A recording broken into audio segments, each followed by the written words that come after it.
어머니, 제발 내가 잘못. 저 좀 살려주세요. 시누이 최수진의 목소리는 떨리고 있었습니다.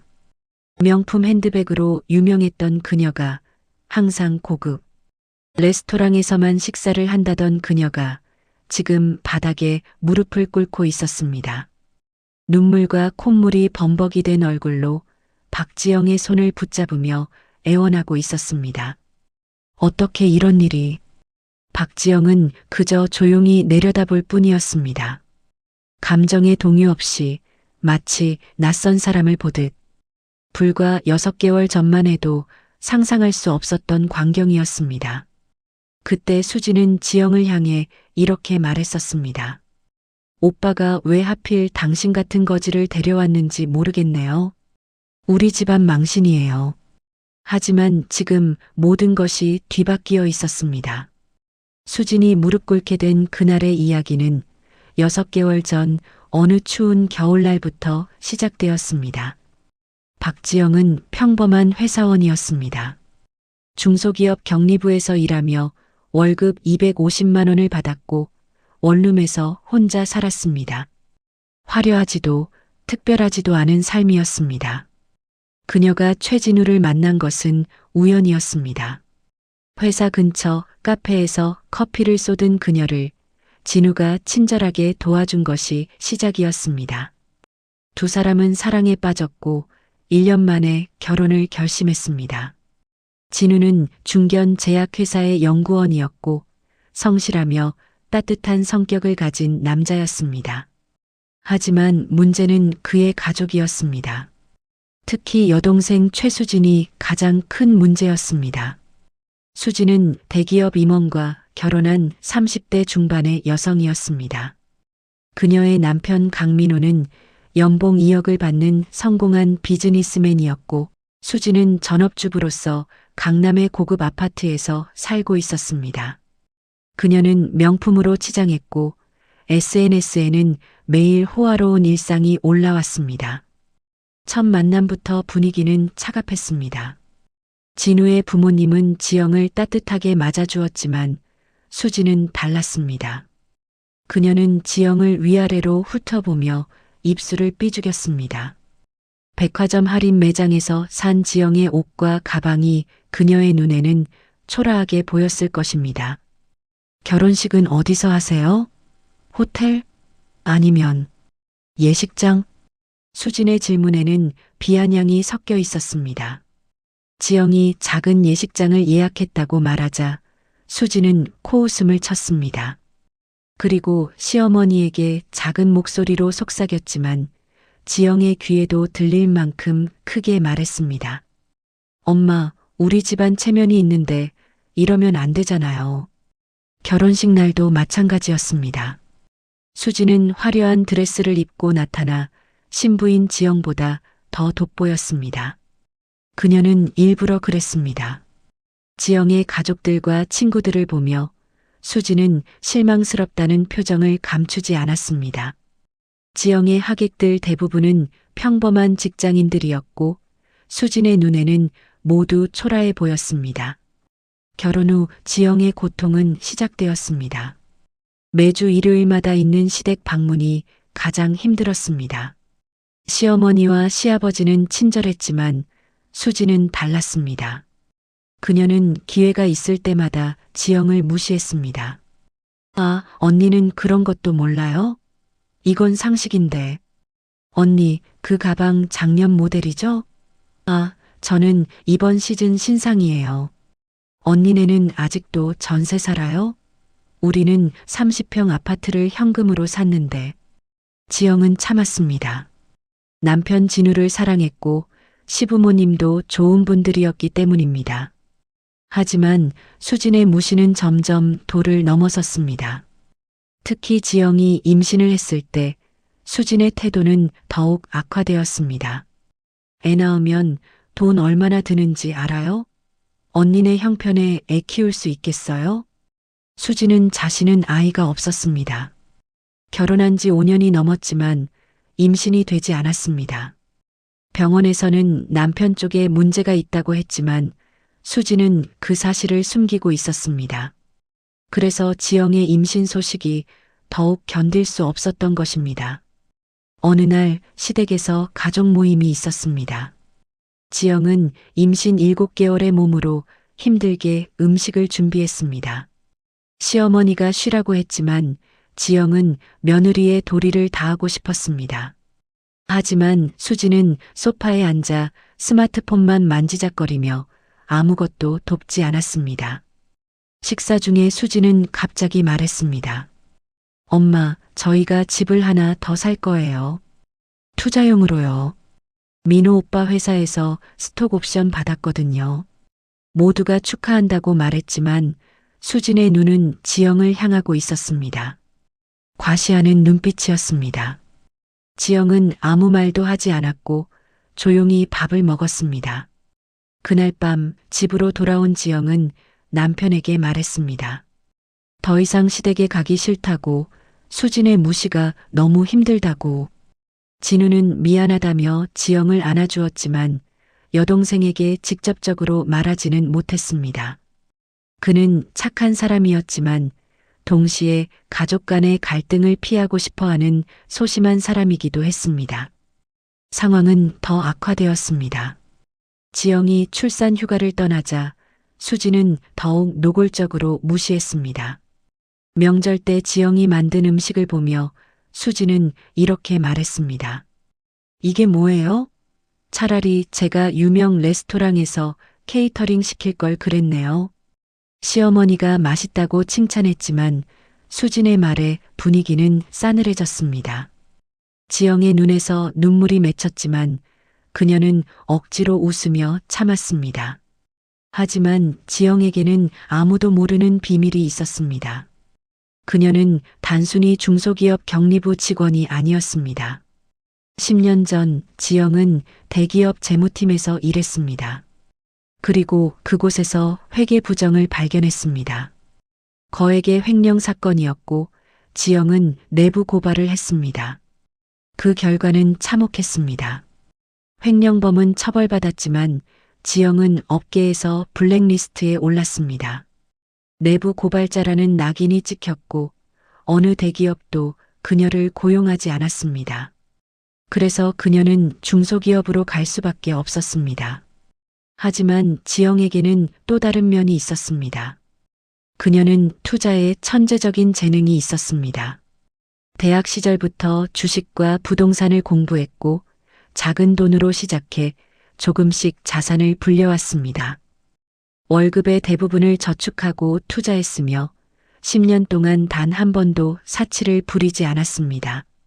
결혼할 때 진우에게도 말하지 않았습니다. 자신의 재산을.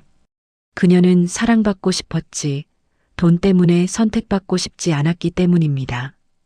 그래서 원룸에 살았고 저렴한 옷을 입었습니다. 겉으로 보기에는 가난한 사람이었지만 실제로는 수억 원의 자산을 가지고 있었습니다. 전환점은 갑자기 찾아왔습니다. 진우의 아버지가 갑자기 쓰러진 것입니다. 심근경색이었습니다. 다행히 생명에는 지장이 없었지만 수술비와 치료비가 문제였습니다. 시아버지는 자영업을 했는데 코로나 이후 사업이 어려워져 있었습니다. 저축도 거의 바닥난 상태였습니다. 병원에서 의사는 말했습니다. 수술비로 최소 3천만 원이 필요하다고. 그리고 이후 재활 치료비까지 합치면 5천만 원은 필요할 것이라고. 가족들은 모두 창백해졌습니다. 진우는 은행에 대출을 알아봤지만 이미 집을 살 때 받은 대출이 있어서 추가로 빌릴 수 없었습니다. 시어머니는 손에 쥐고 있던 손수건으로 눈물을 닦았습니다. 그때 모두의 눈이 수진을 향했습니다. 그녀의 남편 강민호는 연봉 2억을 받지 않았습니까? 게다가 스톡옵션도 받았다고 했습니다. 5천만 원 정도는 쉽게 낼 수 있을 것이었습니다. 하지만 수진의 반응은 충격적이었습니다. 저희도 여유가 없어요. 집도 새로 샀고 할부금도 있고. 거짓말이었습니다. 수진은 명품 가방을 한 달에 2~3개씩 샀고 매주 고급 레스토랑에서 식사를 했습니다. 하지만 지금 이 순간 그녀는 아버지의 수술비조차 내지 않으려 했습니다. 내가 그동안 얼마나 명품을 샀는데. 시어머니의 목소리는 떨리고 있었습니다. 하지만 수지는 고개를 돌렸습니다. 그녀는 차라리 부모님이 병원비 대출을 받으라고 말했습니다. 진우는 분노했지만 수지는 움직이지 않았습니다. 그때 지영이 조용히 말했습니다. 제가 내겠습니다. 모두가 놀라서 지영을 쳐다봤습니다. 수지는 비웃었습니다. 언니가 무슨 돈이 있다고? 지영은 대답하지 않았습니다. 그녀는 다음날 은행에 갔고 5천만 원을 현금으로 인출했습니다. 그리고 병원비를 모두 지불했습니다. 시아버지의 수술은 성공적으로 끝났습니다. 시댁 식구들은 모두 감사해했습니다. 시어머니는 지영의 손을 잡고 한참을 울었습니다. 진우도 아내에게 미안해하며 고마워했습니다. 하지만 수진만은 달랐습니다. 그녀는 의심스러운 눈으로 지영을 쳐다봤습니다. 언니가 어떻게 그런 돈을 갑자기? 지영은 여전히 대답하지 않았습니다. 그녀는 그저 조용히 시아버지의 병실을 지켰을 뿐입니다. 하지만 수진의 의심은 커졌습니다. 그녀는 지영이 어딘가에서 돈을 빌렸을 것이라고 생각했습니다. 아니면 불법적인 방법으로 돈을 구했을 것이라고. 수지는 몰래 지영을 조사하기 시작했습니다. 사설 탐정까지 고용했습니다. 하지만 아무것도 나오지 않았습니다. 지영은 깨끗했고 의심스러운 행동도 없었습니다. 오히려 탐정이 보고한 내용은 놀라웠습니다. 대상자는 10년 전부터 체계적으로 투자를 해왔습니다. 주식, 부동산, 펀드 등 다양한 포트폴리오를 구성했고 수익률도 상당히 높습니다. 수지는 믿을 수 없었습니다. 그렇게 초라하게 보였던 올케가 사실은 자신보다 더 많은 돈을 가지고 있었다는 것을. 하지만 수지는 그 사실을 인정하고 싶지 않았습니다. 그녀는 오히려 지영에게 더 심하게 대했습니다. 언니, 아버지 수술비 낸 거 나중에 받을 생각이죠? 그렇게 겉으로는 착한 척하면서. 지영은 여전히 아무 말도 하지 않았습니다. 그저 조용히 웃을 뿐이었습니다.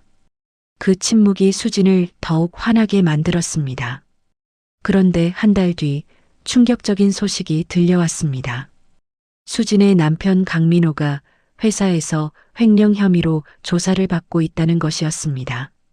그것도 수십억 원 규모의 거액 횡령이었습니다. 뉴스에도 나왔고 민호는 구속되었습니다. 수진의 세상이 무너졌습니다.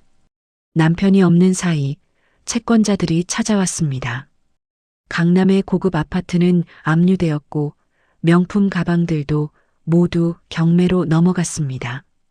은행 계좌는 동결되었고 신용카드도 정지되었습니다. 더 충격적인 것은 따로 있었습니다. 민호가 사실 회사 돈을 횡령한 것은 도박 빚 때문이었습니다. 그는 몇 년 전부터 불법 도박장에 드나들었고 수억 원의 빚을 졌습니다. 그 빚을 갚기 위해 회사 돈을 횡령했던 것입니다. 수진이 자랑하던 스톡 옵션도 추가로 산다던 집도 모두 거짓말이었습니다. 실제로는 빚더미에 앉아 있었던 것입니다.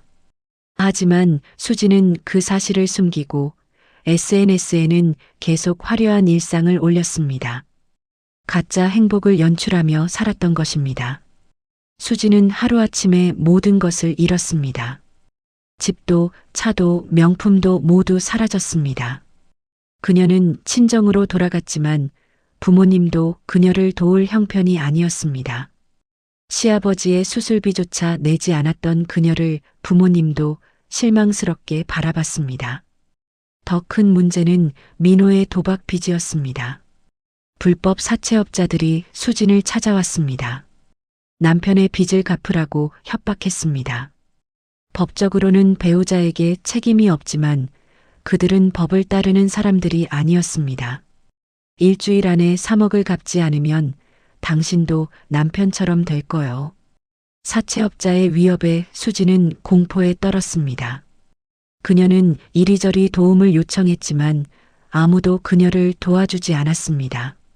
과거에 그녀가 무시하고 함부로 대했던 친구들과 지인들은 모두 등을 돌렸습니다. 수지는 절박했습니다. 그녀는 온갖 방법을 동원했습니다. 은행에 대출을 신청했지만 거절당했고 지인들에게 돈을 빌려달라고 했지만 모두 거절했습니다. 그녀가 과거에 얼마나 거만하게 살았는지 사람들은 기억하고 있었습니다. 일주일이라는 시간은 빠르게 지나갔습니다. 사채업자들은 다시 찾아왔고 이번에는 더 위협적이었습니다. 수지는 두려움에 떨며 집 안에 숨어 지냈습니다. 하지만 그들은 포기하지 않았습니다. 그때 수지는 깨달았습니다. 이제 그녀가 도움을 청할 수 있는 사람은 단 한 명뿐이라는 것을, 바로 자신이 그토록 무시하고 깔보았던 올케 박지영이었습니다. 수지는 치욕을 감수하고 지영을 찾아갔습니다. 진우와 지영은 이제 새 아파트로 이사를 한 상태였습니다. 30평대의 깔끔한 아파트였고 가구들도 모두 새 것이었습니다. 수지는 그 모습을 보며 비로소 깨달았습니다. 자신이 얼마나 어리석었는지를. 지영은 문을 열고 수진을 맞이했습니다. 그녀의 표정은 평온했습니다. 분노도 비웃음도 없었습니다. 그저 담담할 뿐이었습니다. 수지는 거실에 들어서자마자 무릎을 꿇었습니다. 프라이드고 자존심이고 모두 내려놓았습니다. 생존이 걸린 문제였습니다. 언니, 제발, 저 좀 살려주세요. 눈물과 콧물이 범벅이 된 얼굴로 수지는 지영의 손을 붙잡았습니다. 과거에 그토록 무시하던 그 손을 지금은 필사적으로 붙잡고 있었습니다. 3억만, 아니 2억만이라도, 제발. 지영은 한동안 아무 말도 하지 않았습니다. 그녀는 수진을 내려다보며 지난 시간들을 떠올렸습니다. 무시당하고 모욕당하고 무가치한 사람 취급을 받았던 순간들을. 하지만 동시에 그녀는 알고 있었습니다. 수진도 결국은 불쌍한 사람이라는 것을. 일어나세요. 지영의 목소리는 차갑지도 따뜻하지도 않았습니다. 그저 평온했습니다. 수지는 떨리는 손으로 바닥을 짚고 일어났습니다. 제가 왜 당신을 도와야 할까요? 지영의 질문에 수지는 대답하지 못했습니다. 명분이 없었습니다. 그녀는 지영에게 잘해준 적이 한 번도 없었습니다. 오히려 해를 끼쳤을 뿐입니다. 죄송합니다. 제가 너무 잘못했어요. 수지는 다시 무릎을 꿇으려 했습니다. 하지만 지영이 그녀를 붙잡았습니다. 그만하세요. 보기 안 좋으니까. 지영은 수진을 소파에 앉혔습니다. 그리고 차를 한 잔 내왔습니다. 수진은 떨리는 손으로 찻잔을 받았습니다. 따뜻한 온기가 얼어붙은 손으로 전해졌습니다. 저는 당신이 싫었습니다. 지영이 말했습니다. 수지는 고개를 숙였습니다. 하지만 증오하지는 않았습니다. 왜냐하면 당신은 불행한 사람이었으니까요. 수지는 고개를 들어 지영을 쳐다봤습니다. 이해할 수 없다는 표정이었습니다. 행복한 사람은 다른 사람을 무시하지 않습니다. 진정으로 만족하는 사람은 타인과 비교하지 않습니다. 당신은 겉으로는 화려했지만 내면은 공허했습니다. 지영의 말은 정확했습니다. 수지는 사실 행복하지 않았습니다. 남편과의 관계는 차갑했고 아이도 없었으며 진정한 친구도 없었습니다. 그저 명품과 돈으로 공허함을 메우려 했을 뿐입니다. 저는 당신을 돕겠습니다. 지영의 말에 수진의 눈이 커졌습니다. 믿을 수 없다는 표정이었습니다. 하지만 조건이 있습니다. 지영의 조건은 간단했습니다. 돈을 받되 5년 동안 매달 조금씩 갚으라는 것이었습니다. 이자는 받지 않겠지만 반드시 약속을 지켜야 한다는 것이었습니다. 그리고 또 하나 수지는 이제부터 일을 해야 했습니다. 당신은 능력이 있는 사람입니다. 단지 사용하지 않았을 뿐이죠. 지영은 수진을 위해 일자리를 알아봐 주었습니다. 대기업은 아니었지만 중견기업의 마케팅 팀이었습니다. 수진은 과거 대학에서 경영학을 전공했고 성적도 우수했습니다. 하지만 결혼 후 일을 그만두고 전업주부가 되었던 것입니다. 처음에는 힘들었습니다. 수지는 10년 만에 다시 사회생활을 시작했고 모든 것이 낯설었습니다. 하지만 그녀는 포기하지 않았습니다. 아니, 포기할 수 없었습니다. 지영과의 약속이 있었기 때문입니다. 지영은 3억 원을 수진에게 빌려주었습니다. 수진은 그 돈으로 사채업자들을 정리했고 위협에서 벗어났습니다. 그리고 남편 민호와는 이혼을 결정했습니다. 더 이상 그와 함께할 수 없다는 것을 깨달았기 때문입니다. 1년이 지났습니다. 수지는 완전히 달라져 있었습니다. 그녀는 이제 작은 원룸에서 살았고 명품 대신 실용적인 옷을 입었습니다. 하지만 그녀의 표정은 과거보다 훨씬 밝았습니다. 진짜 행복이 무엇인지 조금씩 배워가고 있었습니다. 회사에서도 인정받기 시작했습니다. 수지는 열심히 일했고 성과도 좋았습니다. 그녀가 가지고 있던 능력이 드디어 빛을 발하기 시작한 것입니다. 상사는 그녀를 칭찬했고 동료들도 그녀를 인정했습니다. 과거에 SNS에서 받았던 공허한 좋아요보다 훨씬 값진 것이었습니다. 매달 수지는 약속대로 지영에게 돈을 갚았습니다. 50만 원씩 꼬박꼬박. 지영은 그 돈을 받으며 수진의 변화를 지켜봤습니다. 수진의 눈빛이 달라지고 있었습니다. 과거의 거만함은 사라지고 겸손함이 자리 잡고 있었습니다. 어느 일요일 시댁 모임이 있었습니다. 수지는 망설이다가 용기를 내어 참석했습니다. 그녀는 더 이상 명품 가방을 들고 오지 않았습니다. 평범한 가방에 수수한 옷차림이었습니다. 하지만 그녀의 태도는 과거와 완전히 달랐습니다. 어머니, 제가 준비해 왔어요. 수지는 직접 만든 반찬을 꺼냈습니다. 서툴렀지만 정성이 담긴 음식이었습니다. 시어머니는 놀라워하며 기뻐했습니다. 과거에는 케이터링을 제안하던 수진이 이제는 직접 음식을 만들어 온 것입니다. 식사 후 수진은 지영에게 조용히 다가갔습니다. 두 사람은 베란다에 나와 앉았습니다. 한동안 침묵이 흘렀습니다. 수진이 먼저 입을 열었습니다. 언니 감사합니다. 짧은 말이었지만 그 안에는 수많은 의미가 담겨 있었습니다. 지영은 고개를 끄덕였습니다. 이제 좀 괜찮아 보이네요. 수지는 웃었습니다. 과거의 가식적인 웃음이 아니라 진심에서 우러나온 웃음이었습니다. 언니가 아니었다면 저는 정말 끝이었을 거예요. 아니, 어쩌면 죽었을지도 몰라요. 지영은 수진의 손을 잡았습니다. 따뜻한 온기가 전해졌습니다. 당신은 스스로를 구한 겁니다. 저는 기회를 준 것뿐이에요. 두 사람은 한참을 그렇게 앉아 있었습니다. 과거에는 상상도 할 수 없었던 광경이었습니다. 서로를 미워하고 무시하던 두 사람이 이제는 진심으로 대화를 나누고 있었습니다. 2년이 더 지났습니다.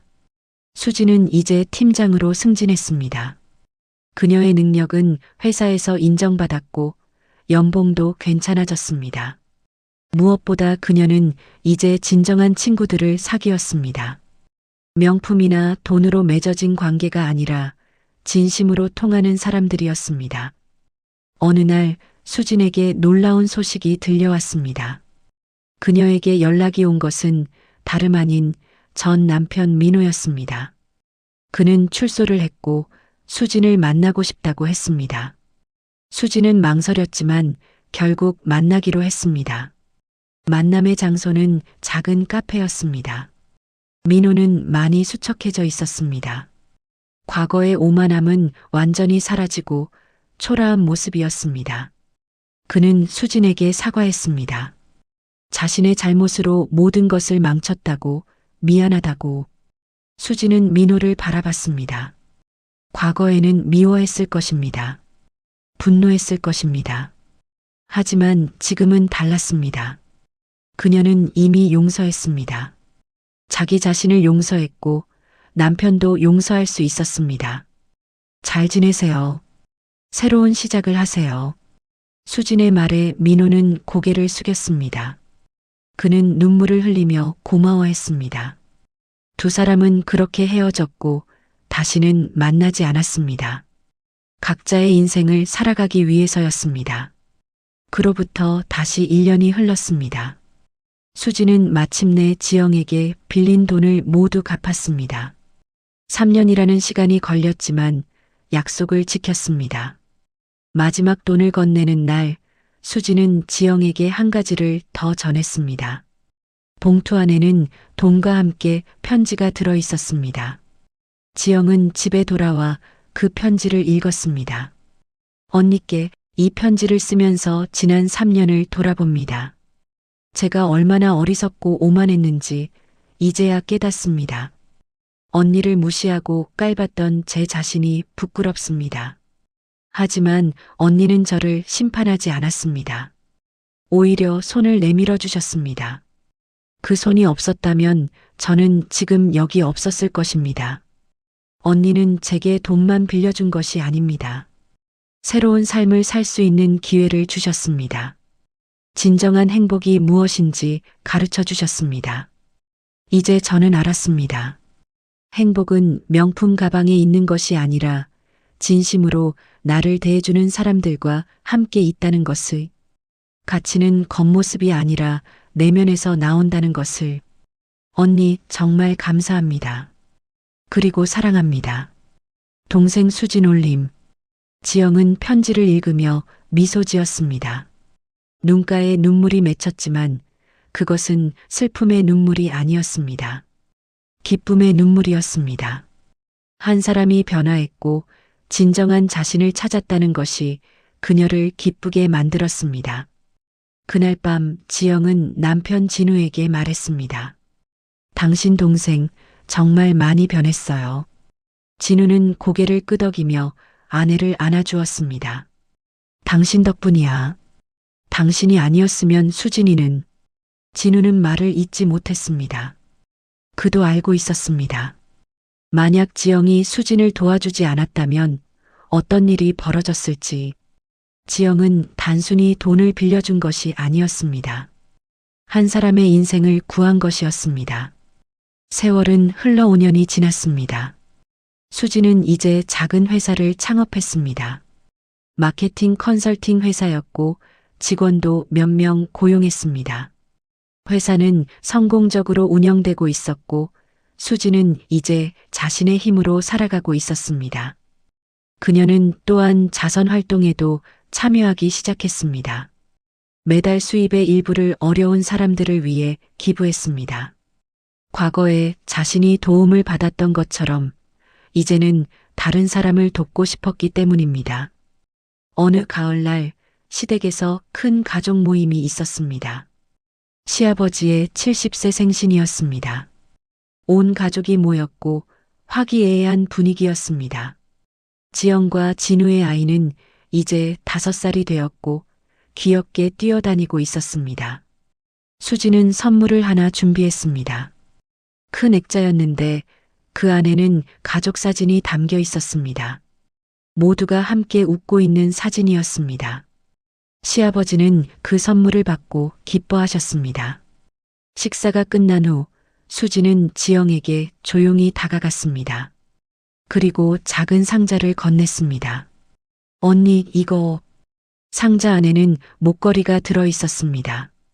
화려하지 않았지만 정성스럽게 고른 것이 느껴지는 선물이었습니다. 제가 처음으로 번 돈으로 산 거예요. 언니께 드리고 싶었어요. 지영은 목걸이를 받아들었습니다. 그리고 수진을 안아주었습니다. 두 사람은 한참을 그렇게 안고 있었습니다. 과거의 모든 상처와 아픔이 치유되는 순간이었습니다. 고마워요, 수진 씨. 지영이 처음으로 존댓말을 버리고 편하게 불렀습니다. 수진은 눈물을 흘리며 고개를 끄덕였습니다.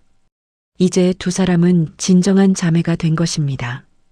그날 밤 집으로 돌아가는 길에 수진은 하늘을 올려다봤습니다. 별이 총총히 빛나고 있었습니다. 그녀는 5년 전의 자신을 떠올렸습니다. 무릎을 꿇고 눈물을 흘리며 지영에게 도움을 청하던 그날이 그녀 인생의 전환점이었습니다. 가장 낮은 곳으로 떨어졌지만 그곳에서 진정한 자신을 발견했습니다. 명품과 돈으로 가득 차 있었지만 공허했던 과거보다 지금이 훨씬 행복했습니다. 수지는 이제 깨달았습니다. 진정한 풍요는 겉모습이 아니라 내면에서 나온다는 것을. 진정한 가치는 얼마나 많이 가졌느냐가 아니라 얼마나 의미 있게 사느냐에 있다는 것을. 그리고 가장 중요한 것은 사람을 겉모습으로 판단해서는 안 된다는 것이었습니다. 자신이 그토록 무시하고 깔봤던 지영이 사실은 가장 부유한 사람이었습니다. 돈이 많아서가 아니라 마음이 부유했기 때문입니다. 지영은 복수할 수도 있었습니다. 수진이 무릎 꿇고 애원할 때 거절할 수도 있었습니다. 하지만 그녀는 그렇게 하지 않았습니다. 오히려 손을 내밀었고 기회를 주었습니다. 그것이 진정한 강함이었습니다. 수지는 이제 그 은혜를 갚고 있었습니다. 돈으로 갚는 것이 아니라 삶으로 갚고 있었습니다. 더 나은 사람이 되기 위해 노력하고 다른 사람들에게도 선한 영향을 끼치려 노력하면서 그로부터 몇 년이 더 흘렀습니다. 지영과 수진의 관계는 이제 누구보다 돈독해졌습니다. 두 사람은 자주 만나 차를 마시고 서로의 고민을 나눴습니다. 진정한 자매 이상의 관계가 된 것입니다. 어느 날 젊은 여성 한 명이 수진의 회사를 찾아왔습니다. 그녀는 이혼 후 홀로 아이를 키우며 힘들어하는 사람이었습니다. 일자리를 구하고 싶다며 수진에게 도움을 청했습니다. 수진은 그 여성을 보며 과거의 자신을 떠올렸습니다. 그때 지영이 자신에게 손을 내밀어 준 것처럼 이제는 자신이 누군가에게 손을 내밀 차례였습니다. 언제부터 출근할 수 있으세요? 수진의 말에 그 여성의 눈에서 눈물이 흘러내렸습니다. 희망의 눈물이었습니다. 수진은 그녀를 고용했고 일을 가르쳐 주었습니다. 그리고 인내심을 가지고 기다려 주었습니다. 선의는 이렇게 계속 이어지는 것이었습니다. 한 사람에서 다른 사람으로, 한 세대에서 다른 세대로. 지영이 수진에게 보여준 자비가 이제는 수진을 통해 다른 사람에게 전달되고 있었습니다. 세월이 흘러 수진은 50대가 되었습니다. 그녀의 회사는 이제 제법 규모가 있는 기업으로 성장했습니다. 하지만 그녀는 여전히 겸손했고 직원들을 가족처럼 대했습니다. 어느 봄날 수진은 지영과 함께 카페에 앉아 있었습니다. 두 사람은 이제 중년이 되었지만 여전히 아름다웠습니다. 내면의 아름다움이 겉으로 드러나는 나이였습니다. 언니 가끔 생각해요.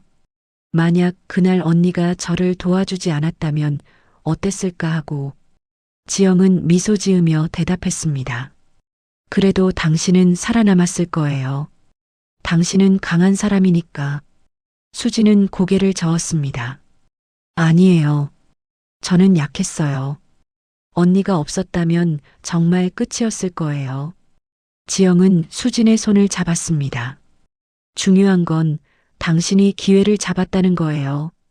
제가 기회를 줬을지는 몰라도 그 기회를 살린 건 당신이에요. 두 사람은 창밖을 바라봤습니다. 봄꽃이 만개해 있었고 사람들이 웃으며 거리를 걷고 있었습니다. 아름다운 날이었습니다. 수지는 깨달았습니다. 인생에서 가장 중요한 것은 얼마나 높이 올라가느냐가 아니라 넘어졌을 때 어떻게 일어서느냐라는 것을, 그리고 가장 값진 재산은 돈이 아니라 어려울 때 손을 내밀어주는 사람이라는 것을, 그날 무릎을 꿇었던 순간이 사실은 그녀 인생의 축복이었습니다. 그 순간 그녀는 오만함을 내려놓고 진정한 자신을 발견할 수 있었습니다. 그리고 진정한 가족을 얻을 수 있었습니다. 지영은 수진을 구원했습니다. 하지만 동시에 수진도 지영을 구원했습니다. 수진의 변화를 지켜보며 지영은 자신의 선택이 옳았다는 것을 확인할 수 있었기 때문입니다. 선의는 결코 헛되지 않다는 것을, 용서와 자비가 얼마나 큰 힘을 가지고 있는지를, 이것이 바로 가난하다고 무시하던 신우이가 몇 달 뒤 무릎을 꿇게 된 이야기의 전말이었습니다. 하지만 더 중요한 것은 그 이후의 이야기였습니다. 무릎을 꿇은 후 어떻게 다시 일어섰는지, 그리고 그 과정에서 두 사람이 어떻게 진정한 자매가 되었는지. 세상은 때로 잔인합니다. 사람을 겉모습으로 판단하고 가진 것으로 가치를 매깁니다. 하지만 진정한 가치는 겉으로 드러나지 않는 곳에 있습니다. 마음의 크기, 용서하는 능력, 다시 일어서는 용기. 그것이 진정한 부유함입니다.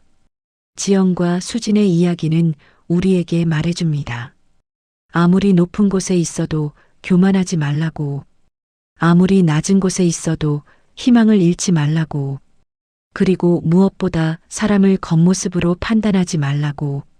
그로부터 10년이 더 지났습니다. 지영과 수진은 이제 60대가 되었습니다. 두 사람은 함께 작은 카페를 열었습니다. 이름은 두 번째 기회였습니다. 그 카페는 특별했습니다. 어려움을 겪고 있는 사람들에게 무료로 커피를 제공했고, 일자리가 필요한 사람들에게 기회를 주었습니다. 두 사람이 함께 만들어낸 작은 기적이었습니다. 카페 한쪽 벽에는 액자가 걸려 있었습니다. 그 안에는 한 문장이 적혀 있었습니다. 무릎을 꿇은 그날이 내 인생에서 가장 값진 날이었습니다. 수진이 직접 쓴 글이었습니다. 그리고 그 옆에는 또 다른 글이 있었습니다. 진정한 분은 나누었을 때 더 커집니다. 지영이 쓴 글이었습니다. 두 사람은 매일 아침 카페 문을 열며 웃었습니다. 그리고 오늘도 누군가에게 두 번째 기회를 주기 위해 준비했습니다. 과거의 상처는 이제 흉터가 되어 두 사람을 더 강하게 만들어 주었습니다. 인생은 때로 우리를 무릎 꿇게 만듭니다. 하지만 중요한 것은 그곳에서 얼마나 오래 머무느냐가 아니라 어떻게 다시 일어서느냐입니다. 그리고 일어설 때 누군가의 손을 잡고 일어선다면 그것은 더 큰 축복이 됩니다. 지영과 수진의 이야기는 계속됩니다. 그리고 그들이 도운 수많은 사람들의 이야기도 계속됩니다. 선의는 영원히 사라지지 않습니다. 그것은 한 사람에서 다른 사람으로 끝없이 이어집니다. 여러분, 이 이야기가 마음에 와닿으셨나요? 우리는 때로 사람을 겉모습으로 판단합니다. 하지만 진정한 가치는 보이지 않는 곳에 있습니다. 이 영상이 여러분에게 작은 깨달음을 주었다면 좋아요 버튼으로 여러분의 마음을 표현해 주세요. 구독과 알림 설정을 해두시면 앞으로도 인생을 되돌아보게 만드는 감동적인 이야기들을 계속 만나보실 수 있습니다. 여러분의 구독 하나가 더 많은 좋은 이야기를 만드는 힘이 됩니다. 댓글로 여러분의 생각을 나눠주세요. 혹시 여러분도 겉모습으로 판단했다가 후회한 경험이 있으신가요? 아니면 누군가에게 두 번째 기회를 준 경험이 있으신가요? 여러분의 이야기가 또 다른 누군가에게 위로가 될 수 있습니다. 오늘도 영상 시청해 주셔서 감사합니다. 여러분 모두 겸손하고 따뜻한 마음으로 하루를 보내시길 바랍니다. 다음 영상에서 또 만나요.